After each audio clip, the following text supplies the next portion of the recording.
এক ছিল কাঠুরিয়া। তার জীবনযাত্রা ছিল অসম্ভব সুন্দর। সকাল হলে সে কাঠ কাটতে যায়, আর সন্ধ্যা হলে আবার ঘরে চলে আসে।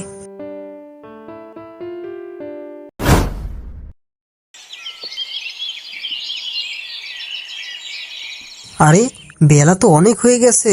না, আর দেরি করলে চলবে না, এখনই আমাকে কাঠ কাটতে যেতে হবে। প্রতিদিনের মতো একদিনও সে কাঠ কাটতে গেল।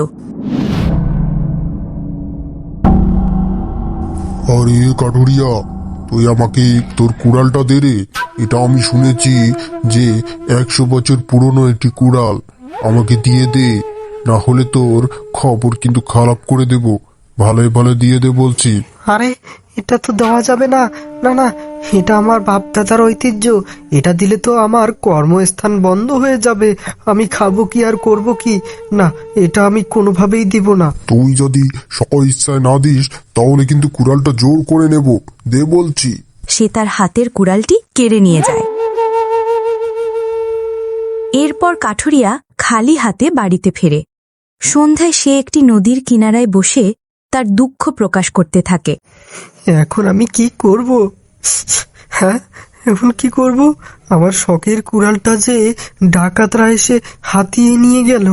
এখন কি করব আমি ভেবেই পাচ্ছি না।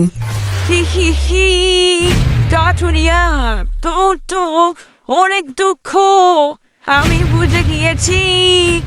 কাঠুরিয়া এসব কথা শুনে মনের ভেতর ভয় পেতে থাকে, আবার বলে, আরে, এই আবার কি?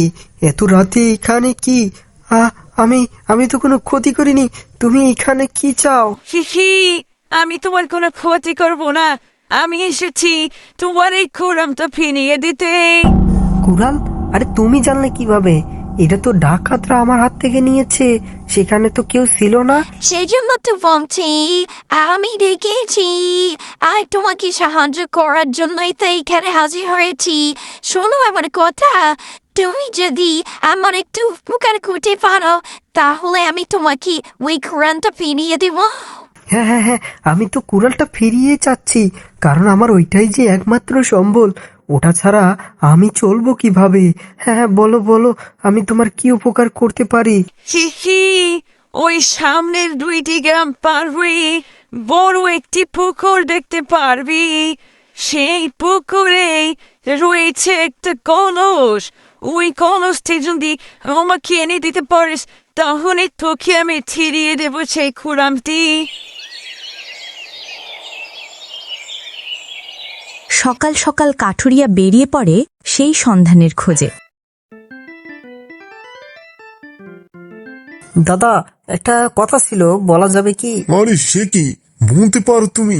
পটাপট বলো দেখি, কি সমস্যা হয়েছে তোমার? তেমন কিছু না দাদা, সমস্যা হচ্ছে এই গ্রামে নাকি একটা পুকুর আছে, বড় সড়ো পুকুর। সেই পুকুরটি কোথায় একটু আমাকে বলে দেবেন? বড় পুকুর মানে? হ্যাঁ, আমাদের গ্রামে একটাই পুকুর আছে, বড় সড়ো পুকুর। ওই উজান ঘাটের পুকুর। তুমি তাহলে তো ওঠার কথা বলতেছো। ওইটার সম্পর্কে কি তোমার ধারণা আছে? আমি তো এত কিছু জানি না, তবে শুনেছি এই গ্রামে নাকি বড় সড়ো একটা পুকুর আছে, এই জন্য আপনাকে বলা। দাদা, এই পুকুরের ব্যাপারে তোমাকে শুধু একজনই তথ্য দিতে পারবে। এই গ্রামের শেষের দিকে দেখবে একটা বুড়ির বাড়ি আছে, তাকে গিয়ে জিজ্ঞাসা করো, আমি কিছু বলতে পারবো না। কি বলছো বাবা? ওই পুকুরে তো অশুভ আত্মাকে বশ করে রাখা হয়েছে, যেও না ওখানে।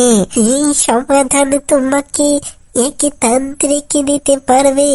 কাঠুরিয়া বুড়ির কথা শুনে রওনা দিল সেই তান্ত্রিকের কাছে।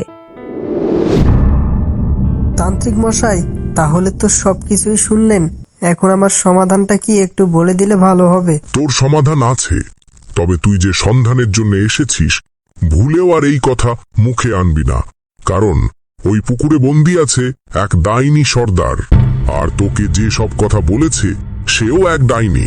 আরে, আমি তো তাই ভাবছিলাম যে ওটা সত্যি সত্যি ডাইনি হবে, কারণ ওর কথাবার্তা একটু অন্যরকম ছিল।